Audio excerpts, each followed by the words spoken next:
제가 간략하게 본문 중심으로 요약하고 그 다음에 우리에게 한 포인트를 가지고 여러분과 함께 말씀을 나눴으면 좋겠어요. 이거 유명한 비유잖아요. 절 보세요. 갈릴리 가나. 왜 가나냐? 바로 전 1장에서 예수님께서 나다나엘을 만나셨는데 나다나엘의 고향이 가나라는 것을 요한복음 21장에서 밝히고 있어요. 그래서 이제 나다나엘을 만난 지 사흘 만에 가나에서 혼인잔치가 있었는데 아마도 나다나엘 집안의 혼인잔치였을 가능성이 있고, 그래서 나다나엘이 예수님과 예수님의 어머니 마리아와 예수님의 다른 제자들을 초대했어요. 그런데 상황을 보면 포도주가 떨어졌는데 포도주가 떨어진 것으로 인해서 제일 먼저 마리아가 문제의식을 느끼죠. 다시 말하면 포도주가 떨어졌다는 사실에 문제의식을 느낄 만한 자리에 있었겠죠.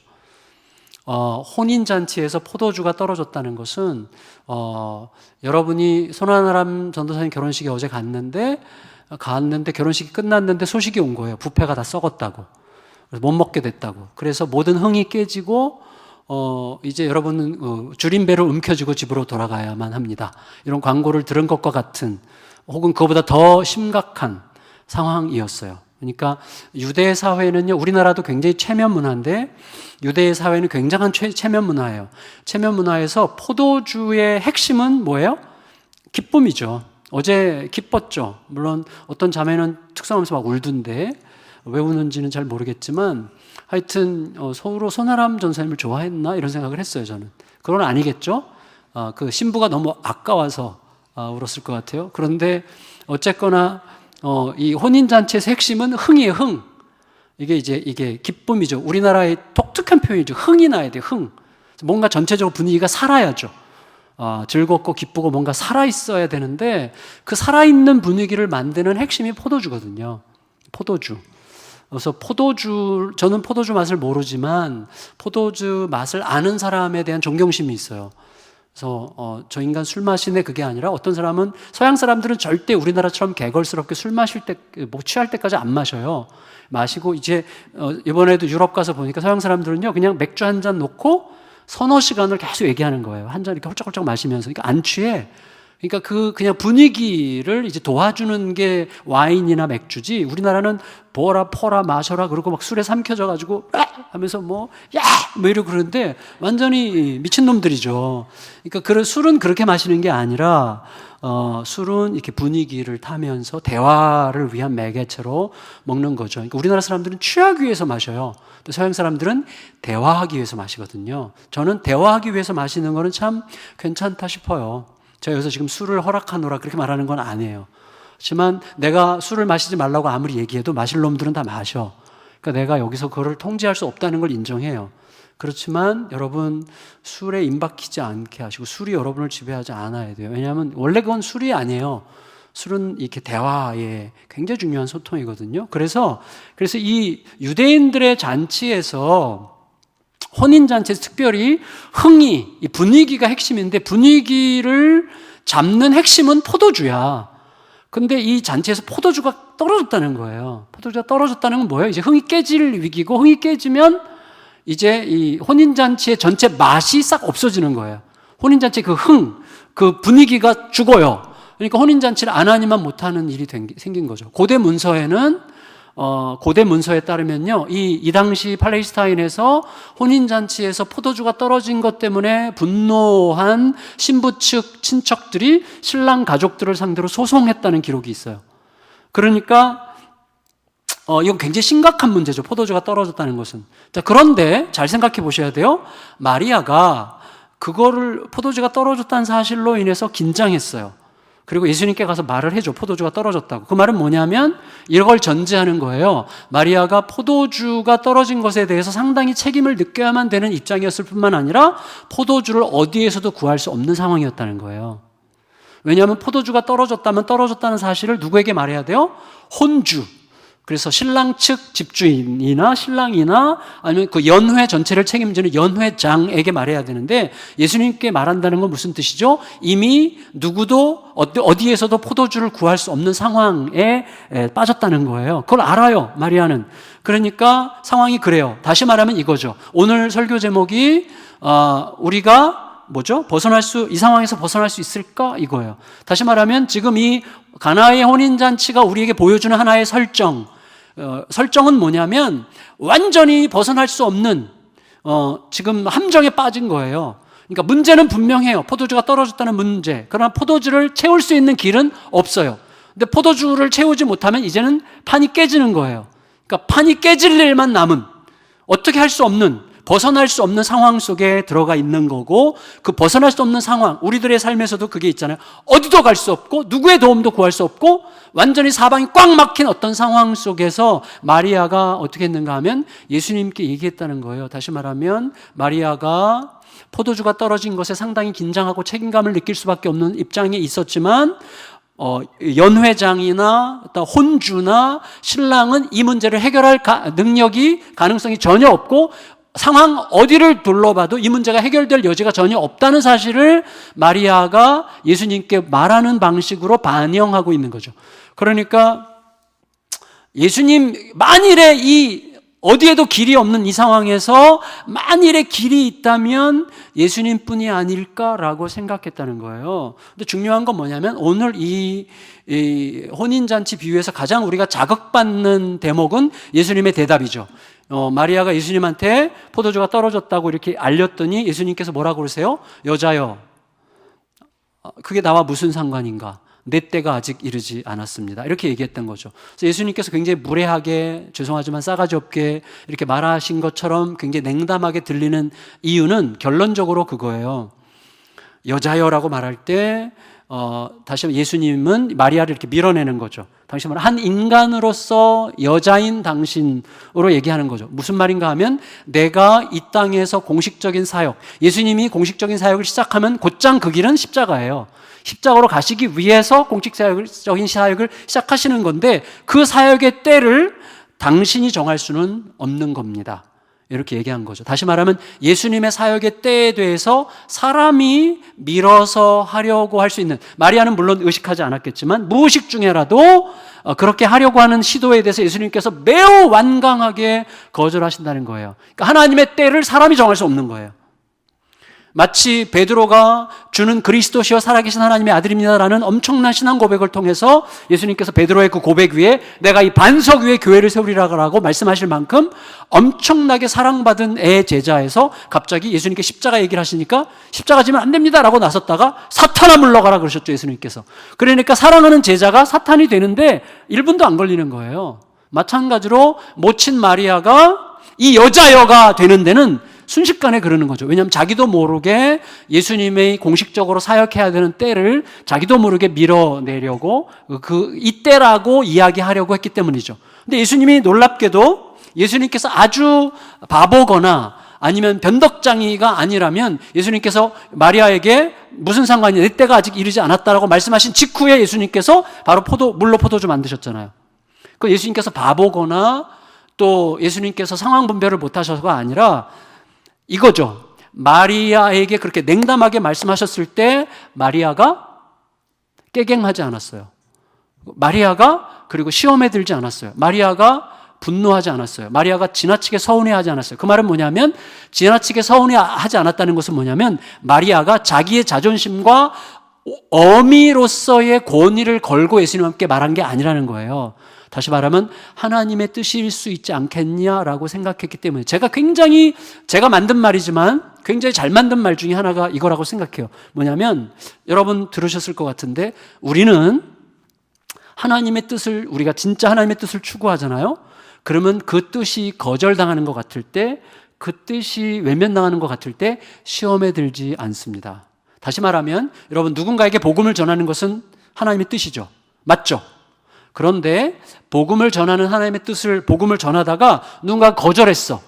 그럴 때 내가 엄청나게 자존심 상하고 기분 나쁘고, 그래서 자존심 상하고 기분 나쁠까 봐 복음 전하는 일을 안 하는 거. 그건 뭐냐면 하나님의 뜻을 행하는 게 아니라, 겉으로는 하나님의 뜻이지만 하나님의 뜻을 행함으로 내가 얼마나 괜찮은 일을 했는지에 대한 자기 공로를 의식하기 때문에 화가 나고 분노하고 힘든 거예요. 근데 정말로 순수하게 하나님의 뜻을 구하려고 한다면 상대방이 내 귀싸대기를 날리고 아니면 나의 자존심을 완전히 짓밟으면서 거절한다고 해도 그때 그렇게 상처받지 않습니다.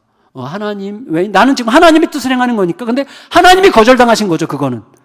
하나님이 거절당하신 거기 때문에 나는 순종했을 뿐이에요. 그러니까 나는 또다시 주님께 그럼 어떻게 하면 되죠? 라고 물으면 되는 거예요. 근데 우리가 자주 소위 하나님의 일을 한다고 하면서 빨리 시험에 들었다고 그러고 분노하고 원망하고 섭섭해하고 힘들어하는 이유는 뭐냐면 하나님의 뜻을 앞세워서 사실은 내 무언가를 추구하기 때문이에요. 자, 여러분, 수로보니게 여인을 생각해 보세요. 수로보니게 여인은 자기 딸이 병들어서 예수님께 와가지고 자기 딸 고쳐달라 그럴 때 예수님께서 뭐라고 그러셨어요? 자녀들의 떡을 취하여 개들에게 주는 게 합당치 않다 그러셨어요. 예수님 굉장히 무섭게 말씀하셨죠. 너는 개야, 이렇게 얘기했죠. 나는 유대인들을 먼저 구원하기 위해서 왔어. 너 같은 개는 지금 순서가 아니야. 이런 식으로 얘기했을 때 수로보니게 여인이 그것 때문에 아니 뭐 거절하려면 곱게 거절하지 뭐 이런 싸가지가 다 있어. 이렇게 하고 돌아간 게 아니에요. 뭐라고 하셨어요? 옳습니다. 제가 개라도 상관없습니다. 저희 딸이 나올 수만 있다면 제가 개라도 상관없습니다. 당신이라면 하실 수 있다고 믿습니다. 이거예요. 그러니까 지금 내 자존심이나 분노 이런 걸 생각한 게 아니고 딸에 대한 사랑과 딸을 능히 고칠 수 있다는 예수 그리스도에 대한 믿음이 먼저 앞장섰기 때문에 그렇게 냉담한 상황에서도 굴하지 않고 갔어요. 마찬가지예요. 마리아가 예수님께서 여자여 나와 무슨 상관이 있나이까? 내 때가 아직 이르지 않았는데 왜 이렇게 난립니까? 이런 식으로 예수님께서 냉담하게 말씀하셨을 때 마리아가 깨갱하거나 분노하지 않았고 섭섭해하지 않았고 어떻게 했어요? 하인들에게로 가서 얘들아 예수님이 뭐라고 말씀하시는지 순종해. 알았지? 이렇게 얘기했어요. 그 말은 마리아가 하나님께 묻고 있다는 거예요. 근데 예수님께서는 그때가 자기가 공식적인 사역을 시작할 때가 아니라는 걸 아셨지만 마리아의 그 믿음의 모습을 보면서 또 중요한 건 뭐냐면 이 혼인잔치, 흥이 깨어진 혼인잔치는 곧 이 세상을 상징해요. 이 세상. 하나님께서 세상을 지으실 때 보시기에 심히 좋았더라. 다시 흥이 있는 세상이죠. 기쁨이 있는 세상이죠. 즐거움이 있는 세상이죠. 그런데 그 세상에서 인간들이 자기 욕심, 자기 욕망, 죄의 핵심은 뭐예요? 자기 중심성. 나를 위해 너의 피를 흘리는 세상이 됐죠. 그러면서 흥이 다 깨진 세상이 됐어요. 어디 낯선 사람 만나면 두렵지. 즐겁지 않잖아요. 그러니까 흥이 깨진 세상, 즐거움이 깨진 세상, 기쁨을 기대할 수 없는 세상, 두려움과 불신과 불안과 의심으로 진행되는 세상으로 바뀐 거예요, 이 세상이. 그게 바로 혼인집에 포도주가 떨어져서 흥이 깨지기 직전인 그 혼인집 잔치가 상징하는 거예요. 그 이 땅의 세상이죠. 그런데 그때 예수님께서 이 세상을 보시면서 이 혼인집 잔치에 포도주를 만들어 주심으로 예수님께서 이 땅에 오신 목적, 곧 흥이 깨진 세상에서 진정한 사랑과 신뢰의 흥을 불러일으켜 사랑과 신뢰가 다시 동작하게 하심으로써 그 사랑과 신뢰의 작동, 하나님의 말씀이 작동함으로 다시금 새롭게 위로와 평화가 찾아오는 우리의 내면, 우리들의 가정, 내가 행하는 모든 일이 되도록 하시기 위해서 오셨는데 그 일을 하러 오셨다는 사실을 우리들에게 객관적으로 알려주시기 위해서 예수님께서 포도주가 떨어진 잔치집에 포도를 만들어 주시기로 결정하신 거죠. 그래서 때가 됐다고 그 순간 확신하신 거죠. 그래서 어떻게 해요?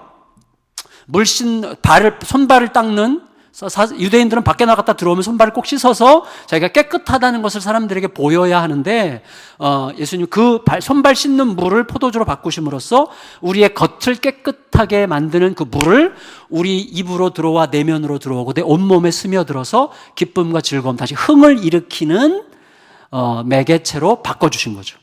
예수님께서 이 땅에 오신 이유죠. 그리고 결국은 예수님은 자신의 피가, 포도주는 피를 상징하죠. 우리가 성찬식 때 포도주 먹을 때 우리 교회는 포도주죠. 포도주. 교회에서 담은 포도주니까 약간 달긴 하지만 저는 써니텐이나 포도주스로 성찬식 하는 걸 극단적으로 싫어해요. 그래서 진짜 포도주여야 돼. 그래서 우리는 포도주를 하는데 여러분 이 포도주를 마실 때 우리가 어떻게 하죠? 예수님의 생명이죠. 예수님의 생명. 예수님의 생명을 마시는 거죠. 다시 말하면 결국 예수님이 나를 위해 너의 피를 흘리는 세상에서 너를 위해 나의 피를 흘림으로 내가 이 세상을 바꾸겠다라고 말씀하심으로 자신의 피가 우리의 생명이 되게 하셨어요. 그래서 예수님의 피가 우리에게 생명이 되는 방식으로 살아가는 삶이 뭐냐면 그의 말씀을 따라가는 삶인 거예요. 제가 여러분과 말씀드리고 싶은 것은 뭐냐면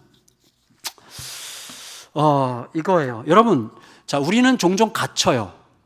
갇히게 되어 있어요. 근데 우리가 갇힌 상태라고 이야기할 때 그 갇혔다는 것은 우리 속에서 어떤 걸 뜻하는가 하면 종종 물질적인 갇힘, 그리고 답답한 내 미래, 답답한 미래, 그래서 알 수 없는 미래에 대한 두려움에 갇히고, 그리고 우리에게 밝혀지지 않은 내일, 우리에게 아직 드러나지 않은 내일, 그리고 어떻게 될지 모르는 불안한 내일에 대한 염려와 불안함에 갇히죠. 그리고 누군가에 대한 분노에 갇히죠. 미움에 갇히죠. 그 대상이 부모, 아빠일 수도 있고 엄마일 수도 있고 친구일 수도 있고 누구일 수도 있는데, 누군가에 대한 미움, 분노, 원망, 서러움이 들어오면 이 갇히죠. 그리고 청년들 때는 주로 미래에 대한 두려움에 갇히죠. 이렇게 갇힌단 말이에요. 그 갇히는 상황에서 우리들이 어떻게 벗어나느냐 하는 거예요. 자, 이게 굉장히 중요한데, 여러분이 지금 여기 이 자리에 있다고 해서 갇히지 않은 것은 아니죠. 이 자리에 있어도 여러분이 미래에 대한 불안, 두려움, 혹은 야심, 누군가에 대한 분노, 그 다음에 이런 것들에 다 갇혀 있을 수 있어요.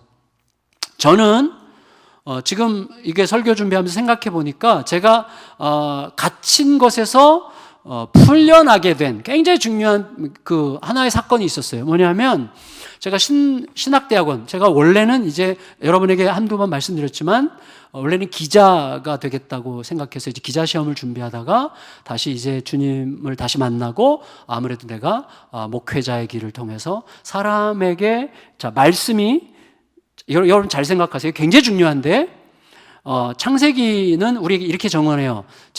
말씀이 세상을 창조했죠. 다시, 그렇죠? 그러니까 창조의 매개체가 말씀이에요. 세상 모든 것은 그래요. 여러분, 전기자동차가 어떻게 생겼어요? 전기자동차? 테슬라의 회장이 누구죠? 테슬라 회장. 굉장히 무식하구나. 나도 잘 생각이 지금 안 나는데, 테슬라의, 누구죠? 무슨 건데? 테슬라의 회장에게 말씀이 온 거예요. 어느 날, 뭐가 들어온 거예요. 우리가 보통 영감이라고 하는데, 그건 소위 모든 종류의 영감, 우리 마음을 강력하게 움직여서 정말 순수한 본질의 길로 뛰어들게 하는 거, 이거 전부 다 말씀이에요, 말씀. 그러니까 말씀이 들어오면 창조가 나오는 거예요. 어느 순간 이 컵도 누군가의 머릿속에 말씀이 들어와서 이게 생긴 거예요. 그러니까 세상은 말씀으로 창조됐어요. 하나님께서 말씀으로 세상을 지으셨어요. 그런데 그 말씀이 이 땅에 오셨어요. 그래서 예수님이 말씀이죠. 그래서 말씀이 육신, 요한복음 1장 12절, 말씀이 육신이 되어 우리 가운데 거하시매. 예수님은 말씀이세요. 근데 그 예수님이 우리 안에서 말씀이 작동하지 않고 대신에 이 땅이 가르친 말씀들이 작동하죠. 두려워해, 불안해, 분노해, 원망해, 섭섭해해야지, 불안해해야지, 미래가 안 보이는데 염려와 근심으로 살아야지, 그리고 경쟁해야지, 저 인간을 눌러서 피를 흘려서 너가 살아야지, 이런 식의 말씀들이 계속 들어와서 세상이 다 망가지고 있는데, 그런 세상에 제대로 된 창조주의 말씀을 불어넣어서 그 말씀을 따라 살아감으로 망가진 세상에서 새 창조가 일어나게 하는 거죠. 그걸 위해서 예수님께서 우리 가운데 오신 거죠.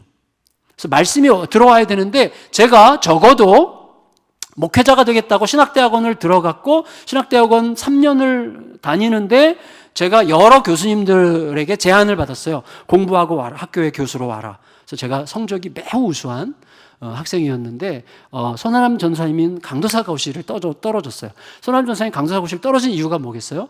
저도 강도사고시를 떨어졌기 때문에 저를 따라오느라고 떨어졌는데, 근데 중요한 건 뭐냐면, 제가 졸업할 때 그래서 이제 유학이 결정됐어요. 그래서 유학을 가기로 했는데, 저에게 굉장히 중요한 사건이, 그때 셋 중에 하나예요. 유학, 그 다음에 목회와 신학이라는 잡지, 거기서 이제 저희가 오퍼가 있었고, 또 하나는 동아시아 선교회라는 선교단체 간사. 이 세 가지의 가능성 중에서 제가 선택을 해야 됐어요.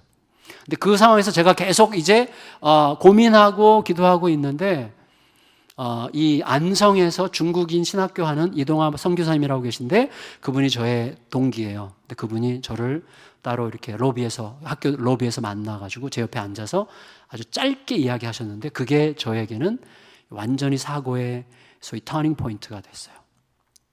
이거였어요. 저를 자유케 한 거죠. 다시 말하면 그때까지 내가 자유롭게 뭔가를 선택하고 있다고 생각했는데, 제가 야심에 갇혀 있었던 거예요. 그리고 그 야심에서 벗어날 길이 없어요. 적어도 유학을 가는 것도 야심이요, 뭘 하는 것도 결국은 이런 거였어요. 내 존재가 보잘것 없이 끝나지 않는 길은 뭘까? 그것만 생각하는 거예요. 내 존재가 별 볼 일 없는 존재로 끝나지 않는 길은 뭘까? 항상 그 질문이에요. 항상 그 질문. 이 길을 가면 흐지부지 될 것 같아. 이 길을 가면 별로 이렇게 사람들이 알아주지 않을 것 같고, 이 길을 가면 먹고 살 가능성이 별로 없을 것 같고, 막 계속 그 생각이죠. 그 생각인데 그거를 완전히 깨뜨려주는 시간이었어요.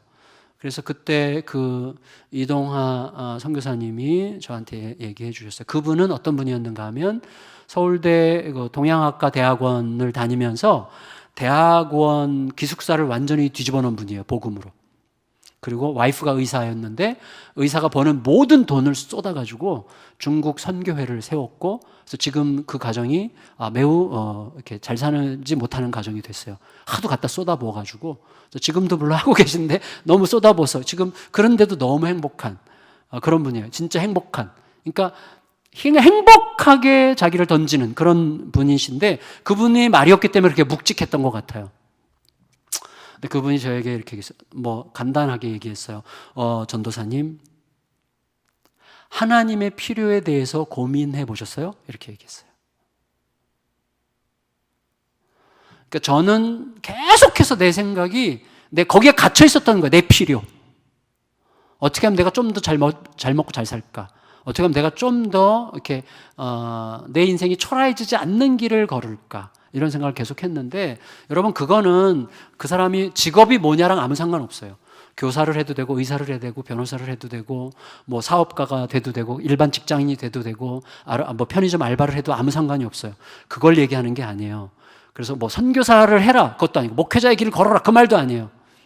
내 마음의 추구가 지금 여기서 내가 있는 그 자리에서 하나님의 필요에 대하여 질문하고 있는가 하는 게 나를 어마어마하게 자유하게 만드는 힘이더라고요.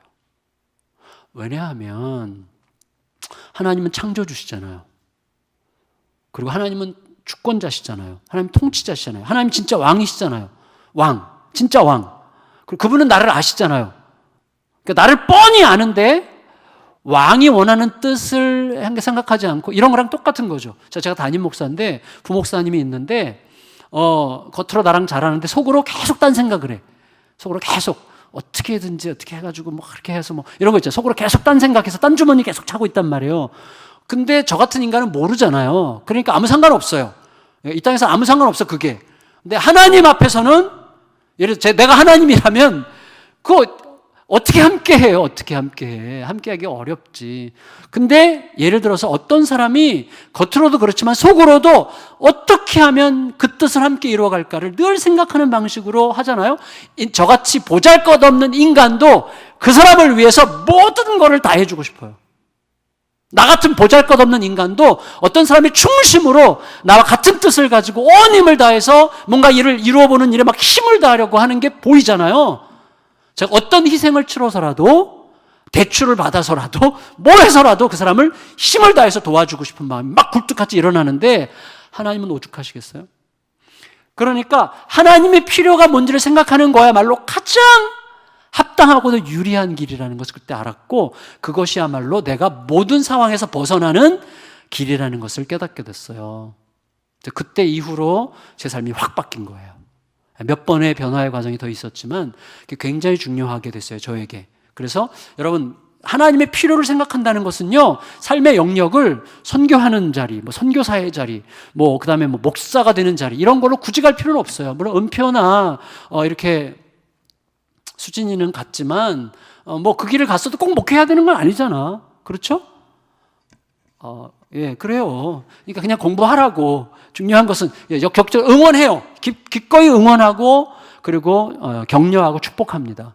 근데 우리 모두가 중요한 것은 내 삶의 자리에서 정말 하나님의 필요가 뭐냐는 거예요. 왜냐하면 너무나 많은 목회자들도 하나님의 이름으로 자기 필요를 채우거든요. 자기 욕망을 채우거든요. 그래서 우리가 모든 상황에서 벗어나는 유일한 길은 하나밖에 없어요. 하나님은 아시죠. 하나님은 보시죠. 하나님은 내 마음을 아시죠. 그러니까 내가 진짜 하나님의 필요를 구하고 있는가를 물으면 그 상황에서 벗어날 수 있어요. 제가 경험자예요. 벗어날 수 있어요.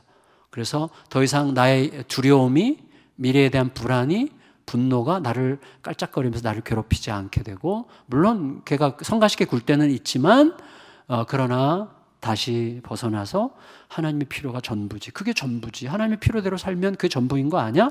라는 상황으로 다시 돌아가면서 내가 벗어난 자의 자유, 평안, 만족과 너그러움과 여유를 가지고 살아갈 수가 있게 되는 거예요. 근데 한 번에 다 벗어나지지 않아요. 제가 이번에 이성범 목사님 분리개척 했잖아요.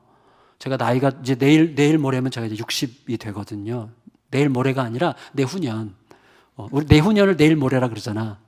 몰랐어? 알아두세요. 그런데 하여튼 이제 내후년에 내가 60이 되는데 나이가 들면 사람이요 좁아져요. 그래서 제가 나중에는 내가 못할 게 확실하기 때문에 아예 공언을 한 거예요. 내가 은퇴하기 전까지 10개 이상 분리개척을 하겠다. 그리고 은퇴하기 전에 제가 은퇴와 함께 이 교회를 한 5개에서 8개로 나눌 거거든요.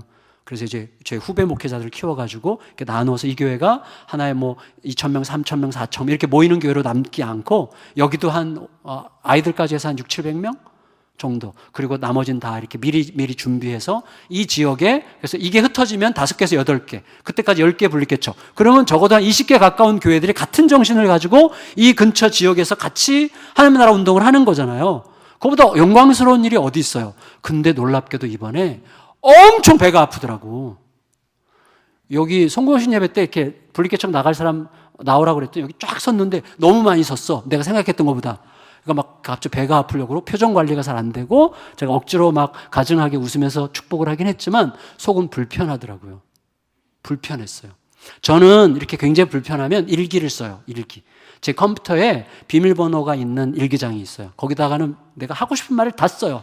욕, 죽일놈, 뭐 이런 거 이제 막 속에 있는 거 이제 다 써요. 다 쓰고 나서 그 다음에 그 쓴 거를 쭉 읽으면서 하나님은 나의 이 마음 상태에 대해서 어떻게 보실까? 이렇게 쭉 하고 맨 마지막에 쓰는 게 내 이 마음은 하나님의 필요와 어떤 관계가 있는가? 이렇게 써요. 그래서 이번에도 당분간 한 주 정도 계속 배가 아프고 그 다음에 지난 주일날이 됐는데 여전히 마음이 좀 싸한 게 안 가셨어요. 왜냐하면 저 가정은 여기서 남아서 꼭 필요한 가정이라고 생각했는데 몇 가정이 가버리니까 너무 속이 상하고 솔직히 기분이 안 좋더라고요. 그래서 분리개척은 여기까지만 할까? 뭐 이런 생각도 들고 했는데 하필이면 또 주일날 이성범 목사가 저한테 문자를 보낸 거예요. 우리 그런 거 할 필요 없거든요. 완전히 독립된 교회인데 무슨 보고를 했어 또.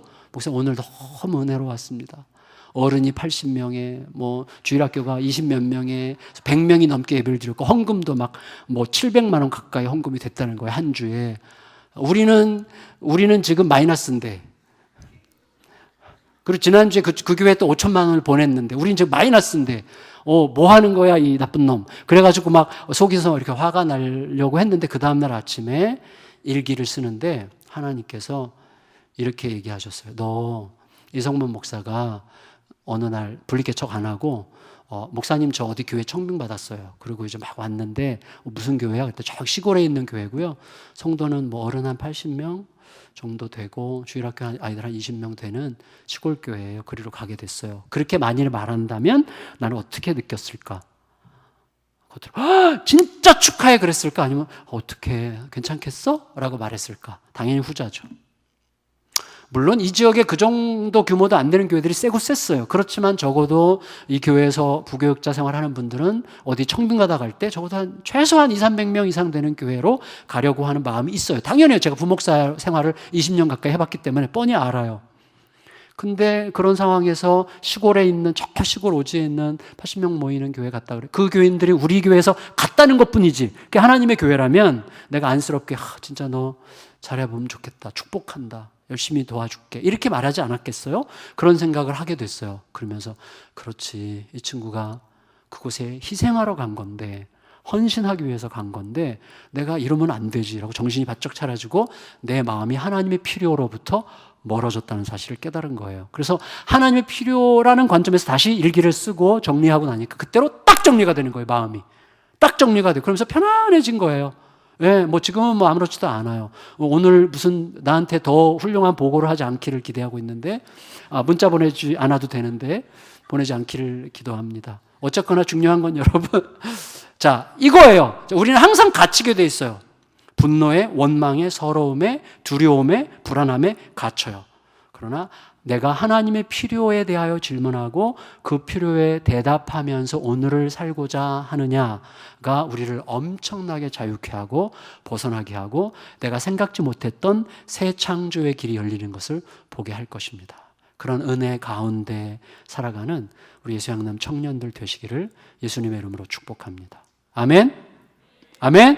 자, 우리 다 같이 하나님은 우리의 피난처가 되시며 이 찬양 부르고 함께 기도드리고 제가 축도로 마칠게요.